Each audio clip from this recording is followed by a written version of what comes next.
రేపేం జరిగిద్దో మనకు తెలియదు, కానీ ఫ్యూచర్ లో జరగబోయేదంతా గెస్ చేయడమే మూర్ఖత్వం. మీకు తెలియనప్పుడు బైబిల్ గ్రంథం చాలా స్పష్టంగా చెప్తుంది. మీరు ఎట్లా దైవ గ్రంథం చెప్తోంది, దైవ గ్రంథం చెప్తోంది, రేపు ఏం జరుగుతుందో కూడా స్పష్టంగా ఉంది దైవ గ్రంథంలో. వినండి, చనిపోయినటువంటి మనిషి ఎవరైనా సరే, సమాధి చేయబడిన, చితిమంటల్లో తగలబెట్టబడిన, మొన్న అయోధ్యలో శ్రీరాముడి దగ్గర పనిచేసినటువంటి వ్యక్తిని తీసుకొచ్చి సరైన నదిలో కలిపేశారు కదా పూజారిని, ఆయనతో సహా ప్రతి ఒక్కరూ లేచి దేవుని ముందు నిలబడే రోజు ఒకటి ఉంది.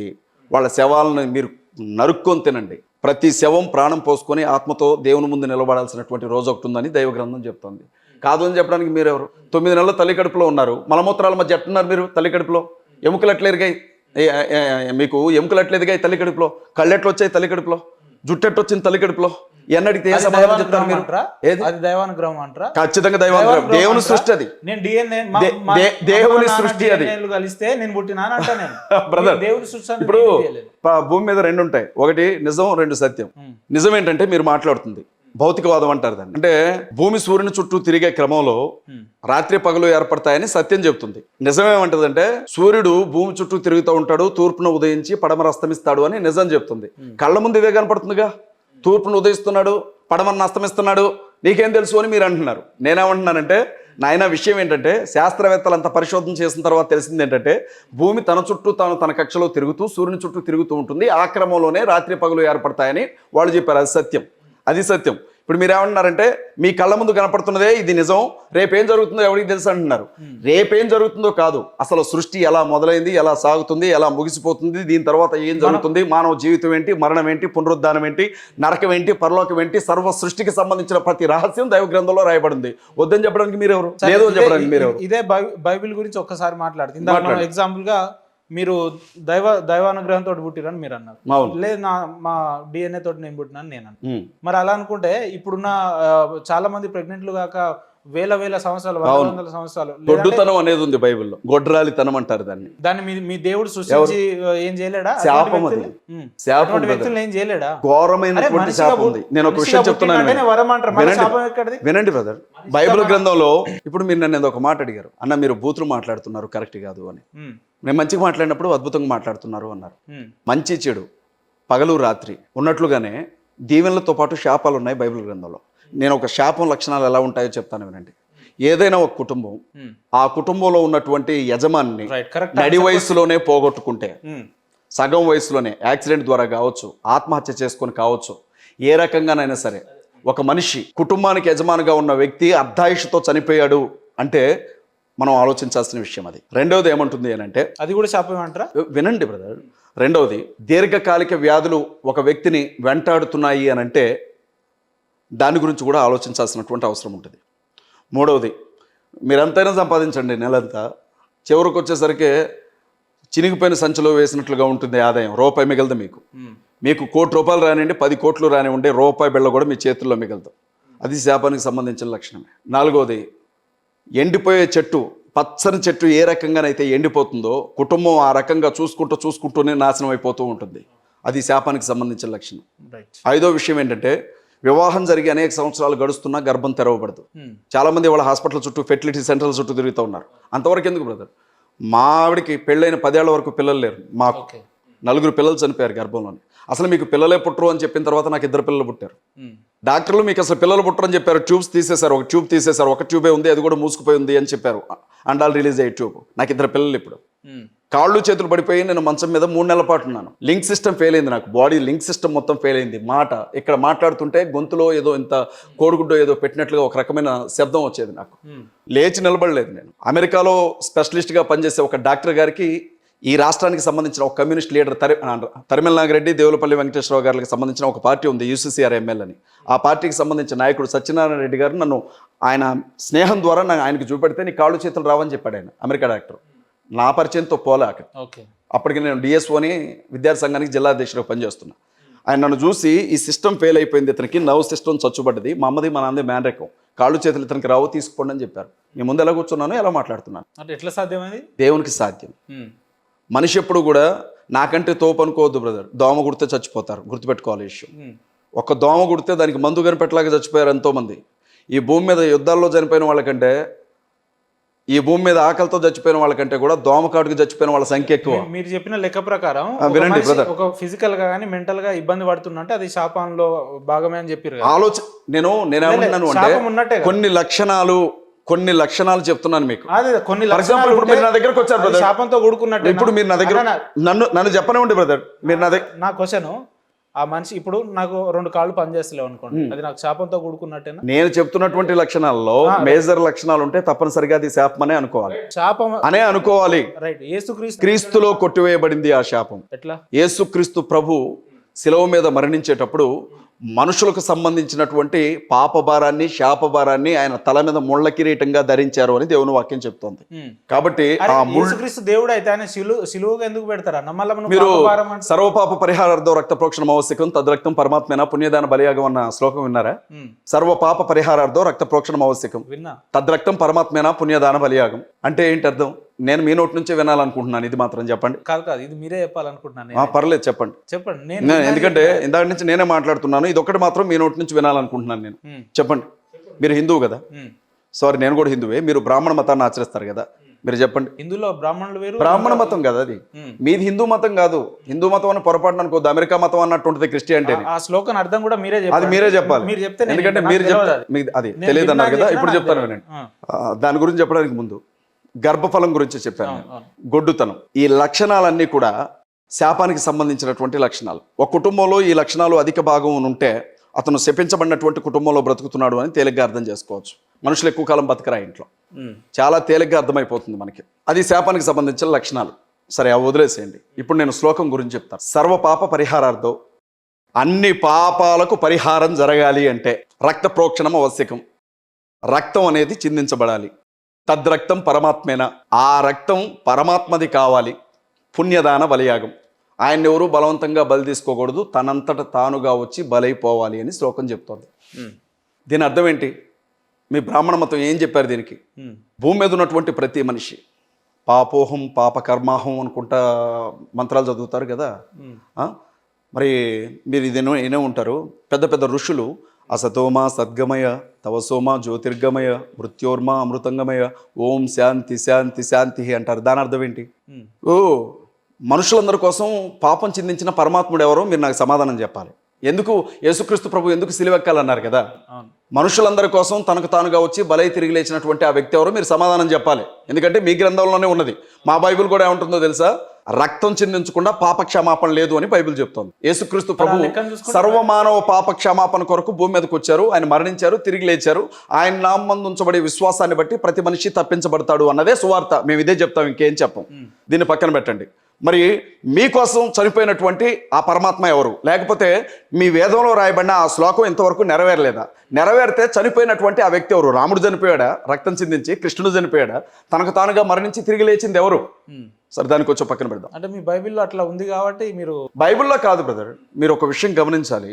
మీకు ఇష్టం లేనంత మాత్రాన సత్యం అసత్యం కాదు, నేను నమ్మినంత మాత్రాన అసత్యం సత్యము కాదు. అసతోమా సద్గమయ అంటే ఏంటి బ్రదర్? అసత్యంలో ఉన్నాను, సత్యంలోనికి నడిపించు. యేసుక్రీస్తు ప్రభు ఏమన్నాడంటే నేనే సత్యమును అన్నాడు.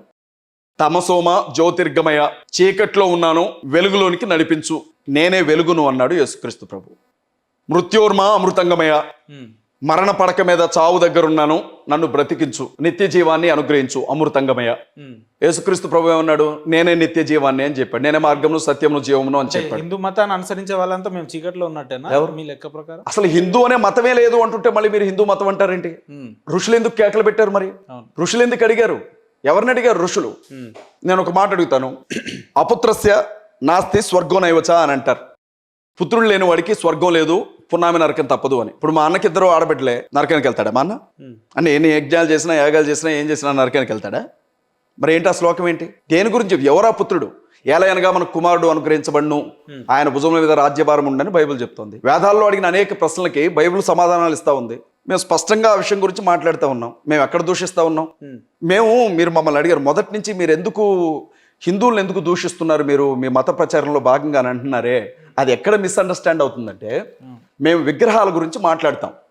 బైబిల్లో ఒక చాప్టరే ఉంది విగ్రహాలు, మొదటి నుంచి చివరి వరకు కూడా అనేక సందర్భాల్లో రాయబడింది.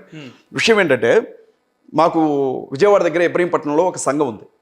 నేను ఖమ్మం నుంచి ఇబ్రహీంపట్నం వెళ్ళే దారిలో ఒక పెద్ద స్టాచ్యూ ఉంటుంది, పెద్ద విగ్రహం, దేవతా విగ్రహం. ఆ విగ్రహం దగ్గరికి వెళ్ళగానే నా కారు డ్రైవరు ఆ విగ్రహాన్ని చూసి దండం పెట్టుకుంటాడు. అట్లా ప్రతి సండే నేను వెళ్ళడం, ఇది ఇలా జరుగుతూ ఉంది. ఒకరోజు అన్నాడు, అన్న అసలు ఆ దేవుని విగ్రహం చూడన్నా మతిపోతుంది నాకు చూస్తే ఎంత పెద్దగా ఉందో అని అన్నాడు. నేను అన్నాను కదా, దాన్ని తయారు చేసినోడు ఎవడో వాడికి దండం పెట్టు అని చెప్పాను. అదేంటన్నా అంత మాట అన్నావు అన్న. నిజమే, మరి అదొక సిమెంట్ లాగా, ఇనుములాగా, ఇసుకలాగా, మట్టిలాగా మిగిలిపోయి ఉంటే దాన్ని తీసుకొచ్చి దానికి ఒక స్ట్రక్చర్ గీసి దాన్ని ఎలా తయారు చేస్తారో చేసి దాన్ని ప్రొక్లైన్లు బట్టి దాన్ని లేపి ఇనుము పెట్టి ఇత్తడి పెట్టి అన్నీ తయారు చేసి దానికి ఒక రూపం ఇచ్చిన వాడు సృష్టికర్త. దానికి ఆయన దానికి దండం పెట్టడం కాదు. క్రిస్టియానిటీలో విగ్రహారాధన చేసుకోవచ్చు, విగ్రహారాధన చేయడానికి అవకాశమే లేదు. మీరు నన్ను ఏమడుగుతున్నారు అంటే, మరి యేసుక్రీస్తు ప్రభు విగ్రహాలు మరే విగ్రహాలు ఎందుకు పెడతారు, ఇది మీ ప్రశ్న. అంటే జూడో మతంలో విగ్రహారాధన, జూడో మతంలో కూడా విగ్రహారాధన లేదు. రోమన్ క్యాథలిక్స్ అలా విగ్రహారాధన చేస్తారు. వాళ్ళు ఏమంటారంటే, మేము విగ్రహాన్ని పూజించట్లేదు కానీ విగ్రహ రూపంలో మేము నిలవబెట్టి ఆ దేవుణ్ణి చూసుకుంటున్నామంటారు. అది చెల్లదు, అది కూడా అవాస్తవమే. రోమన్ క్యాథలిక్స్ ఏమనుకున్నా నాకు ఇబ్బంది లేదు. యేసుక్రీస్తు, నేను చాలాసార్లు అడిగాను, విగ్రహారాధనే. యేసుక్రీస్తు ప్రభు విగ్రహం ఏదన్నా నాకేముండే ఇక్కడ పాల్గొడతాను నేను. యేసుక్రీస్తు ప్రభు విగ్రహం ఏదన్నా ఉండి ఇక్కడ పాల్గొడతాను నేను. చాలా పెద్ద స్టేట్మెంట్ అయితే. భలేవారే, ఇవ్వండి ఇక్కడ పాల్గొడతాను. మరే విగ్రహం ఏదన్నా ఇవ్వండి పాల్గొడతాను నేను ఇక్కడ. విగ్రహాలు అవి ఆత్మ ఉండగా వినండి బ్రదర్, దేవుడే ఉండగా నాకు మధ్యలో విగ్రహం ఎందుకు? ప్రతి చర్చ్ లో మీరు చూసే విగ్రహాలు ఎవరు? ఇప్పుడు నా చర్చిలో విగ్రహం ఉంటే మీరు నన్ను అడగాలి. మీరు నా చర్చికి రండి, మీ చర్చిలో ఈ విగ్రహం ఏంటి అని నన్ను అడగాలి. చర్చికి వచ్చే వాళ్ళే నిజమైన క్రిస్టియన్లు వినండి విషయం గమనించండి. నేను ఒక విషయం చెప్తున్నాను వినండి. మీరు చాలా పెద్ద స్టేట్మెంట్ ఇచ్చారన్నారుగా, యేసు ప్రభు విగ్రహం నాకు ఉండే నేను పగల కూడా చూపెడతాను అన్నాను. ఎందుకంటే ఏం కావాలా? పగల కొట్టాలా? పోనీ తెప్పించండి ఒక విగ్రహం, పాల్గొడతాను. మరే విగ్రహం తీసుకురండి, పాల్గొడతాం. యేసుక్రీస్తు ప్రభు వారితో మాట్లాడడానికి ఆయన ఆత్మరూపంలో ఆయన నాకు అందుబాటులో ఉన్నప్పుడు నాకు విగ్రహం ఎందుకు అంటున్నాను? ఇప్పుడు వినండి, ఒక్క నిమిషం సార్, వినండి బ్రదర్, ఒక విషయం చెప్పనే ఉన్నాను. దేవుడు 10 చర్చిల్లో ఉన్న విగ్రహాలు బ్రదర్, నేను వినండి బ్రదర్, సృష్టి మొత్తాన్ని సృష్టికర్త తయారు చేసాడు. సృష్టికర్తను తయారు చేయడం ఎవడి వల్ల కాదంటున్నాను నేను. ఈ భూమి మీద ఉండే సృష్టి మొత్తాన్ని తయారు చేసిన సృష్టికర్తని నీ చేతులతో నువ్వు ఎలా తయారు చేస్తావంటున్నాను నేను. ఇక లెక్క నువ్వు ప్రాణ ప్రతిష్ఠ చేసిన విగ్రహానికి, మేము ప్రార్థన చేసి పెట్టిన విగ్రహానికి తేడా ఏముంటుంది అంటున్నాను నేను. మీ పాంప్లెంట్ లో చూసే విగ్రహం, ఆ ఫోటో ఎవరిది, లేదంటే చర్చిల ముందు చూసే విగ్రహం ఎవరిది, అది ఎవరిది? దాన్ని వినండి బ్రదర్, యేసుక్రీస్తు ప్రభు చనిపోయినప్పుడు ఆయన ఒంటి చుట్టూ ఒక బట్టను కప్పారు. ఆ బట్ట చాలా విలువైన బట్ట, అది తెల్లని బట్ట. యోధా ప్రాంతంలో ఆ బట్టను దొంగిలించడానికి దొంగతనాలు కూడా జరిగేవి. అలాంటి విలువైన బట్టలు అవి. వాటి మీద తైలాలు అవన్నీ పోస్తారు. ఆ వస్త్రం యేసుక్రీస్తు ప్రభు సమాధిలోంచి తిరిగి వెళ్ళిపోయిన తర్వాత అక్కడే పెట్టబడింది ఒకటి. రెండోది ఏంటంటే, క్రీస్తు సిలువ మోసుకుంటూ వెళ్ళేటప్పుడు యెరూషలేము దారిలో యేసుక్రీస్తు ప్రభు కింద పడ్డప్పుడు ఒక స్త్రీ, వెరోనికా అనే స్త్రీ, ఆవిడే రక్తస్రావం కలిగినటువంటి స్త్రీ అంటారు. 12 ఏళ్లుగా రక్తస్రావం కలిగినటువంటి ఆ స్త్రీ యేసుక్రీస్తు ప్రభు చొక్కా అంచును ముట్టుకొని బాగుపడుతుంది.